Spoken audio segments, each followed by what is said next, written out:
My name is Bonnie Cox Beeks. I was born August 19th, 1928 at the Federal Hospital. And this interview is for the Farmington Oral History Project, and we just want to verify that we have your permission for the interview. I'm glad to give what information I know about Farmington, and I'm hoping that my mind is clear enough that whatever I say is okay. All right. Thank you, Bonnie. Tell me, who were your parents? My parents were Walter and Nellie Cox. And tell me about your family when you were growing up as a child. Well, I was the youngest of 5 children, and lucky to be born as far as that goes. And we grew up on a farm, and Dad had a farm and probably had as many crop failures as he did good crops. And we had hard times and everything, and it was rough on him, but we had a good life, had a good family life. Family was very important to Mother and Dad. They loved their children, they loved their grandchildren, and they just thought they were special. And that was very important because family is family. Tell me more about your siblings. I have 2 brothers and 2 sisters. Mary Cox Ledbetter, Walter Leroy Cox, Robert Cox, and Irma Lee Cox Beeks. Tell me more about your family business. My family business, my dad was a farmer, and that was all he did to make money. And the only money crops usually was strawberries, and he grew them for money. And we always raised all our garden stuff and canned it, and he plowed the garden, and he didn't have any electrical equipment. It was horses, plowed and mowed and everything like that with them. He did sell a little bit of milk a few years. What was your part in the family business? I don't know what my part was. I don't know what my part was in the family business, because we all had our little chores, and mine was probably less than my brothers and sisters since I was the youngest and everything. But I know we always had to carry in stove wood, which is wood that you use in the cook stove, and sometimes put the heating stove wood on the porch and do the dishes and things mostly like that. And my sister and I'd always kind of fuss about doing the dishes, because I had to stay there till she got them all washed and I dried them. And at that time we didn't have anything to scratch if something was stuck, and she'd always save a knife back, and she wouldn't let me leave till she got that skillet clean, because I had to dry that knife.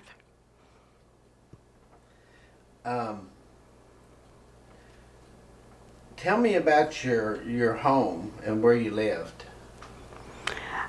I lived probably about 8 miles west of where the Federal Square is, and it's on Weddington Hamstring Road off of we called it Highway 16 at the time. Now they call it Weddington Road, and that's where I grew up. And I'm living back just across the road on some of the same land that my parents owned at that time. And I remember thinking as a kid, sitting out on the porch with Dad, I thought them trees across a hill looked so pretty, and I thought, gee, I sure wish I could own that someday, and thank goodness I do. When you were growing up as a kid and a young lady, what jobs did you work besides around helping out on the farm? The only jobs that I ever did was picking beans and picking strawberries that made any money, because we lived so far away to do it much of anything else. Excuse me. And we always had to buy our school books when I went to high school, buy our material for dresses and everything, and we spent what money we made on that. And there was a few years that Dad let my sister and I have a small bean patch, and we would get the money of all the beans that was sold, and we'd divide that up. Tell me about the schools you attended. I attended White Rock Grade School. My first 7 years, because I didn't start school until I was 7.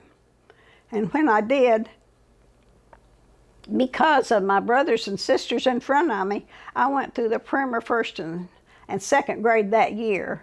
And then so I finished there for 7 years. And then I started to Farmington in 1942 and had to walk about 3 miles to catch the bus. And I went to Farmington then through the next 4 years and graduated from Farmington in 1946. Tell me about walking from your home to catch that bus to go to Farmington. What was it like, and how early did you have to leave? Tell me about your routine. Well, the school bus, where we caught it was probably about 7 o'clock time we caught it, and so I had to leave home about 6 o'clock. And sometimes I would have somebody to walk with part of the way, and one year I didn't, and in the wintertime about 6 o'clock it would be dark.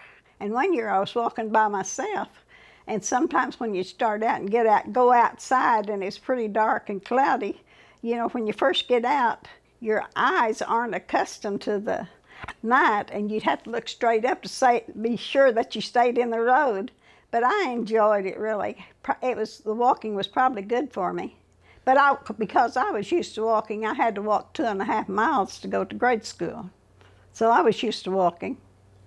What are your earliest memories of Farmington? Well, my earliest memories of Farmington after going to grade school, and Farmington wasn't very big at that time, but it was to me. I thought, boy, I was such a tomboy, and we went in there and all the girls just stand around and talk. And I thought, I'd like to be out there playing ball or doing something. So I thought it was probably, to begin with, it was kind of trying to get accustomed to it. It wasn't, but I really always liked school, any school as far as that goes. I really enjoyed school. What stores or businesses do you remember when you were a kid in Farmington? Tell me about those. There was Broyles, which was a store, and he was run the post office also. Eureka White or White store, and it was either Neal's or McNeil's. Can't remember. It seemed like there was another store, and I can't remember the name of it. That was at that time when I was in high school.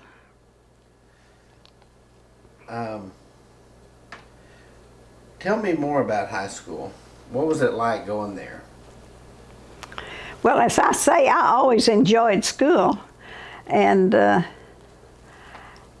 enjoyed the teachers, and I can't remember a lot of them. Not old age, of course, but anyhow, I know H.E. Broyles was our superintendent, and Joe Fred Starr was our principal. And then we had Mrs. King was our teacher, one of our teachers, and my mind's a blank. I'm sorry. Well, that's fine. Tell me about some of your classmates and some of your friends at school. Well, when I first started going to school, we had about 20 when I started, and of course some of them came from Mount Comfort and other places, and they finished school other places. We had some come all the way from Wheeler to walk to catch the bus, which was even further than I had to walk. And so we had several, and by the time we ended up with 9. But that first year my class was down in the basement, and that was when there were so many. And I guess I had a cousin, I guess, for one thing, that was in my class the first 3 years that I went to school, and she was a good friend. And there's Gracie Buchanan that I had went to school with at White Rock 2 or 3 years, and she was in the class in high school except for 1 year when she was in California. Theelda Broyles and June Bell Lashley, Max Newport from Wheeler, and Jack Decker, and then at the last there was Gene Stapleton and several others, Randall Garrison for the earlier years, and so many of them that I have almost forgot the names for trying to think right off. I'm sorry. Tell me about some of the stories you heard at some of your reunions. You said there were some interesting things you learned. Tell us about those.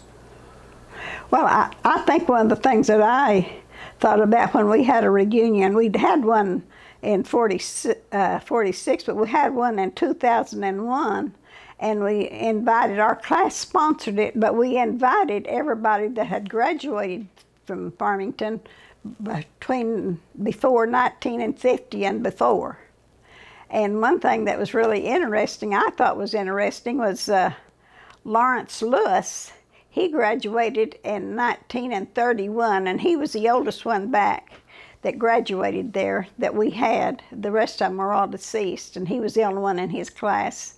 And he told us that when he went to Farmington High School, that he had to, the last semester, he had to go to Federal High because he was going to go to university, and Farmington wasn't accredited at that time. And so him and somebody else, and I'm not sure who it was, also went up there to the last semester at Federal.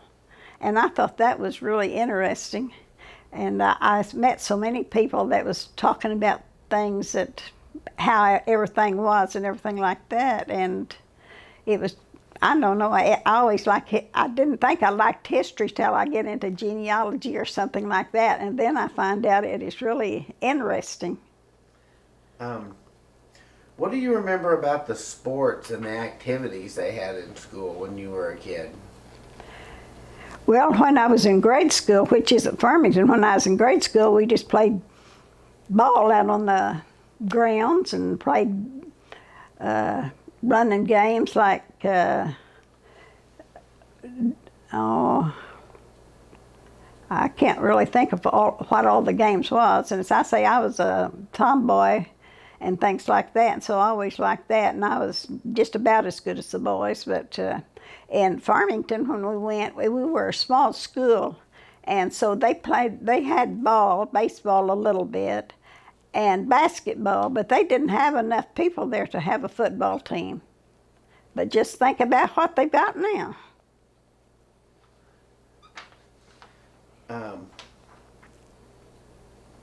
When you were a kid growing up, what did you and your friends do for fun?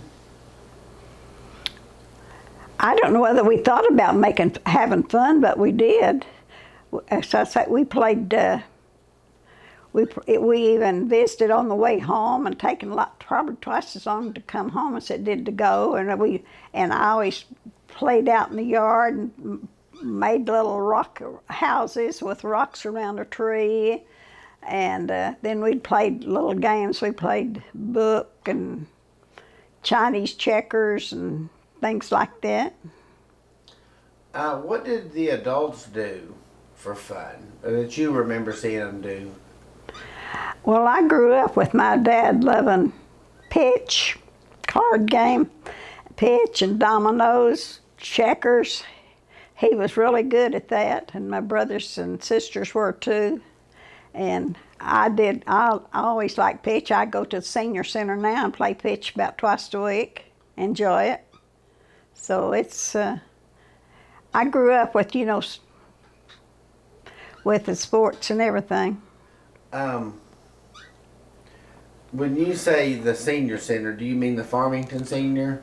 Tell me what you remember about how that center started. At first they met at the old city hall, and then they built the new facility.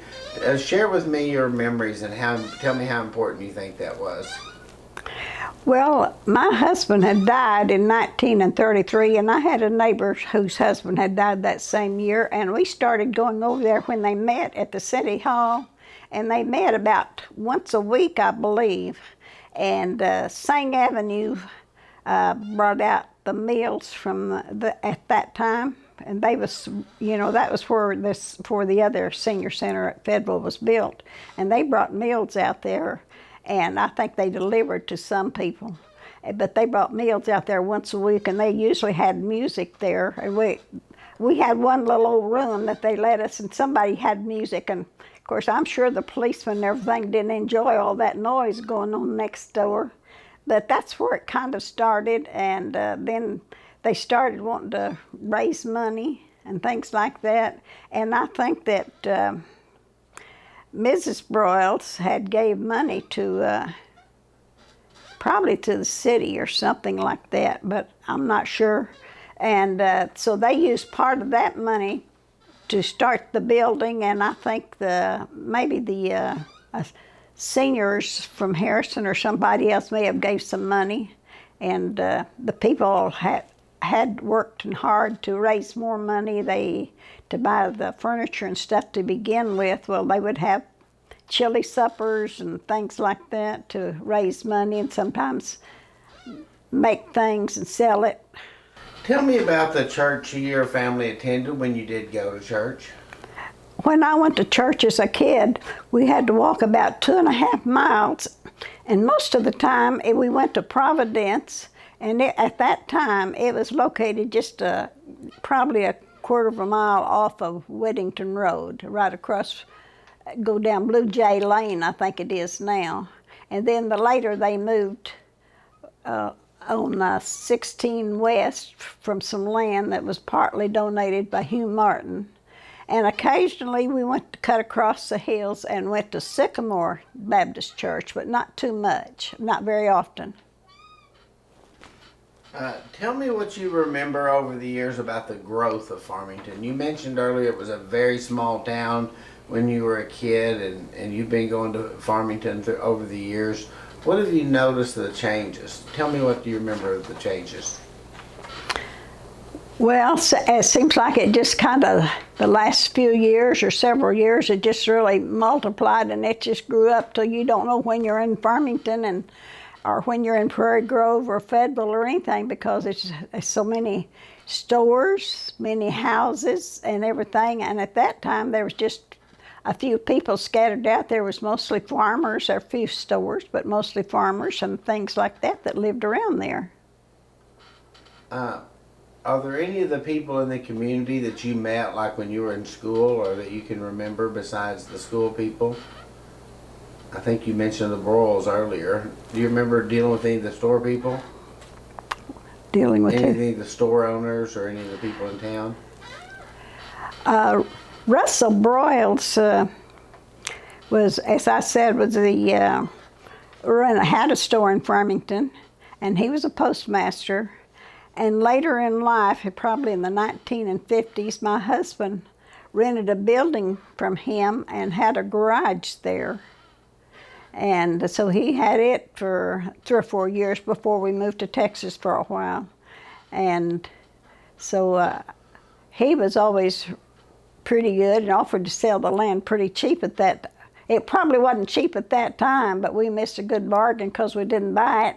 And that land now, part of it the school got part of it, and now Chicken Holler has the other part. Hogo Bo Hickman lived just right there in the old Broyles house, and he come over quite a bit at the garage. And while Marvin was running the garage, Bill Beckett told me when he was in school, he would crawl out of the window at high school and go down there and play hooky. And I asked him what his dad thought about that. He said, well, his dad didn't care, but his mama didn't know it. Tell me more about the garage. What years would that have been, and what all did they do there? Marvin mostly worked on cars and trucks or whatever, and that was really just what he did. He was a mechanic. He had been a mechanic at Fayetteville at 2 different places before, and decided he wanted to be on his own. And so that was about 3 or 4 years probably that he was a mechanic there. Tell me what you remember about Stark's. I really don't. Stark's Nursery, I don't really remember very much about it since I didn't live there, but I know that Hobo was kind of over it, and I understand that they had about 400 acres of different kinds of crops, and apples, peaches, trees, and everything, grapes. And it seemed like I read something about the fact that they had probably 100 workers at one time. And I couldn't hardly believe that when I was going over to Farmington, because it didn't seem like it was that much. It had went down. I think when the railroad kind of went out, it kind of played out a lot on that. What other stories about Farmington or the Farmington area can you think of maybe that I haven't thought to ask you about? Well, I know it's grew up, and you probably know about probably the first school was Ebenezer School, and then Hawthorne later. And the high school was probably built about 1924. And I don't know when the grade school, I'm sure it's before that, the last grade school before. And now then, of course, the schools, they got 3 or 4 different schools at different places now. And so it's really, so it has really grew up and everything. If you had to tell somebody about Farmington, someone who had never been there at all, what it was like, what would you tell them?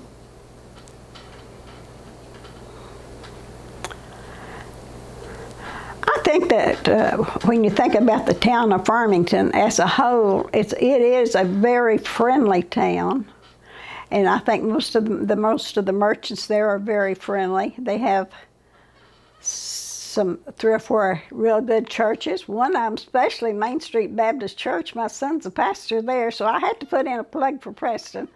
But all the churches are really, really, really nice. If I ask you to complete this sentence, what would you say? My favorite thing about Farmington is... One of the things, my favorite thing about Farmington is, of course, the church, Main Street Baptist Church, and the Farmington Senior Center, because I have met so many wonderful people there at the Farmington Senior Center that I never knew before, and they're all just so friendly and good, and I just can't imagine not knowing all those people, because most of them that's going at the Farmington Senior Center at this time, I didn't know until I started going to the Farmington Senior Center, and we just have a good time over there doing different things. Of course, my main thing is playing pitch, but there's other things there that a lot of other people like. They have singing, and then they have dances and everything at Farmington Senior Center, and they have everything about anybody would like to go, and they can get a good meal and meet a lot of people. I met some great friends there. Any other stories you want to share? See, let me try here. Check your notes. See if there's anything I want to think.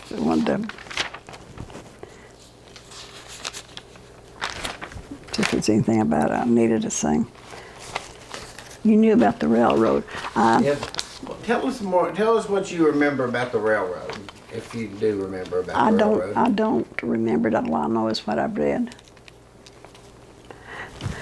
I know that one year, probably in the 1950s, my dad had a small strawberry crop, and it was on strawberries. You would usually set the plants out one year and keep the runners off and get them going, and the second and third and first, second, and then the next 3 years you'd pick them.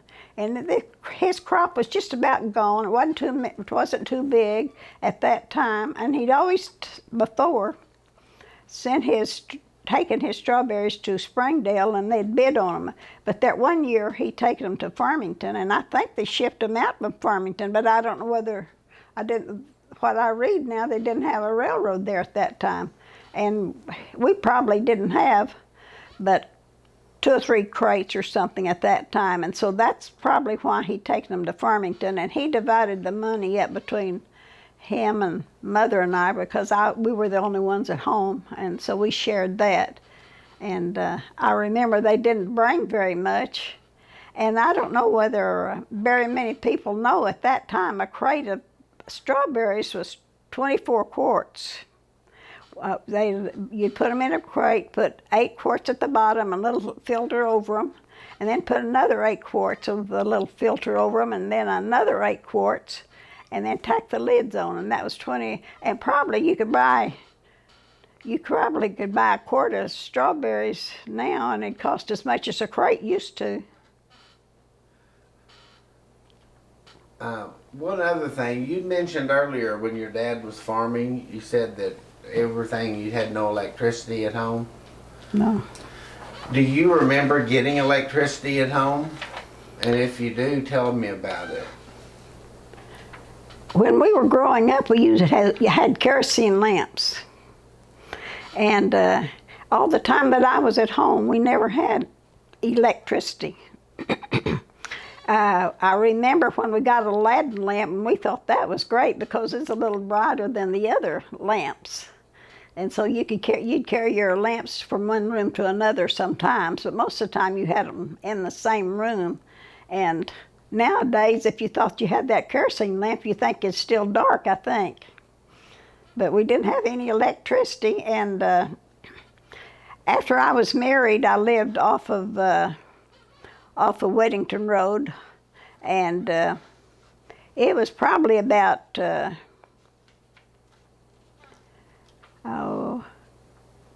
1949, I imagine, and probably at my parents too, before we got real electricity. And of course, at that time, they first just put about one outlet and a place for a ceiling lamp or something, because they didn't know that they's going to have so much things to plug in like they do now. And it was a real help to everybody, to all the farmers especially, and because we had all of that. And when we're talking about lights and getting lights and everything, I'd like to tell a story about my sister and I and Mother went to Fayetteville one night, probably a Saturday night, with my uncle and his wife and children. And my sister said it was the first time she'd ever been to town at night. And the thing that was so amazing to her about was all those lights and everything up at Fayetteville, because we didn't have lights here, but I mean, there was a lot of them. The thing that I thought about it was that it was terrible, because we went to a Western movie, and I sat there and cried through the thing because them people was killing each other. And Mom had to take me out I don't know how many times, but I was just really upset about them people killing each other. Tell me what it was like once you got electricity. What were some of the appliances you had? I know you didn't have a whole lot of appliances at first, but what were the ones that really made the difference? Well, the ones that made a lot of a difference was a refrigerator, because before that, it was hard to keep food. You couldn't keep it from one day to the next. And sometimes it was hard to keep milk, from very long. And then getting to have a washing machine, wow, that was great. Better than using an old rub board, for sure. What else? You talk about doing the dishes when you were a kid, and that you didn't have anything to scrub with. Well, we didn't have no scour. How'd you get your hot water? The water was heated in a dish pan on top of the stove. And that's on a wood cook stove. The water, when you was doing the dishes or cooking the meal, and they was usually put the pan on, and dish pan water and on, and then used an old bar, probably could be lye soap sometimes, and wash the dishes with that. Any other stories you remember you want to share? Well, I know that my dad believed in hoeing the crops. When he had crops out, he thought if he plowed them, there was one thing about Dad kept the rows clean. He was good about plowing them, so it wasn't hard. But he thought once he plowed them, they were supposed to be hoed every place that he didn't get in between them. And so him and Mother always had a good garden, and his field crops, he always had kept them clean. And I remember how much that he always tried to do the hardest work. I remember during the war, when the war started, I was the last one at home, and I had to help him when he was cutting hay and things like that.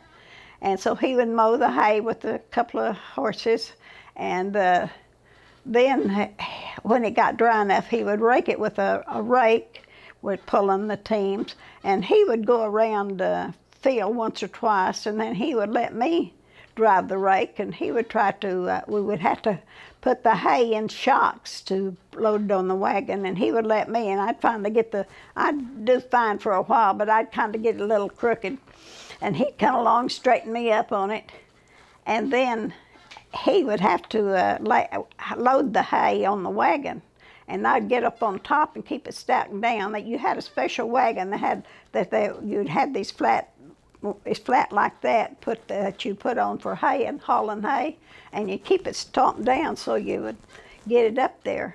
And so Dad was good about knowing where to put the hay, and I didn't have to move it much because he could pretty well place it.